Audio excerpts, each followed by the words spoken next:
सुभाष चंद्र बोस भारतीय स्वतंत्रता संग्राम के एक प्रमुख नेता थे, जिन्हें नेताजी के नाम से जाना जाता है।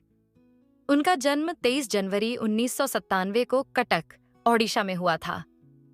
वे भारतीय राष्ट्रीय कांग्रेस के एक प्रभावशाली नेता थे और महात्मा गांधी के विचारों से प्रभावित होने के बावजूद उन्होंने अधिक सशस्त्र संघर्ष के लिए संघर्ष किया। शिक्षा और प्रारंभिक जीवन। सुभाष चंद्र बोस ने अपनी प्रारंभिक शिक्षा कटक में प्राप्त की और फिर कलकत्ता विश्वविद्यालय से स्नातक की डिग्री हासिल की।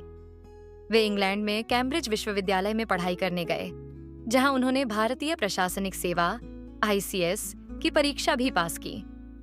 हालांकि उन्होंने अपनी प्रशासनिक सेवा की नौकरी छोड़कर देश की स्वतंत्रता के लिए संघर्ष करने का निर्णय लिया।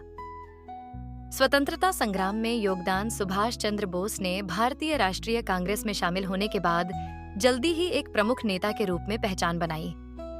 उन्होंने दिल्ली चलो का नारा दिया और 1942 में सुभाष ने भारतीय राष्ट्रीय सेना (INA) का गठन किया, जिसका उद्देश्य ब्रिटिश साम्राज्य के खिलाफ सशस्त्र संघर्ष करना था।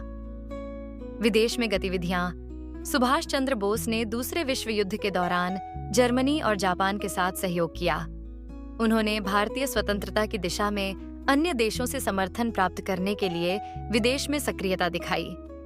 उन्होंने आजाद हिंद रेडियो की स्थापना की, जिससे उन्होंने भारतीय लोगों को स्वतंत्रता की दिशा में प्रेरित किया। मृत्यु। सुभाष चंद्र बोस की मृत्यु के बारे में विवादित जानकारी है।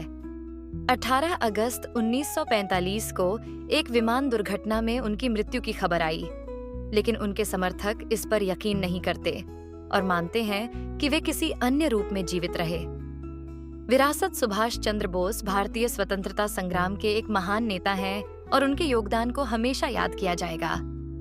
उनके विचार और दृष्टिकोण ने भारतीय स्वतंत्रता संग्राम में एक नई ऊर्जा का संचार किया। उनकी जयंती 23 जनवरी को पराक्रम दिवस के रूप में मनाई जाती है,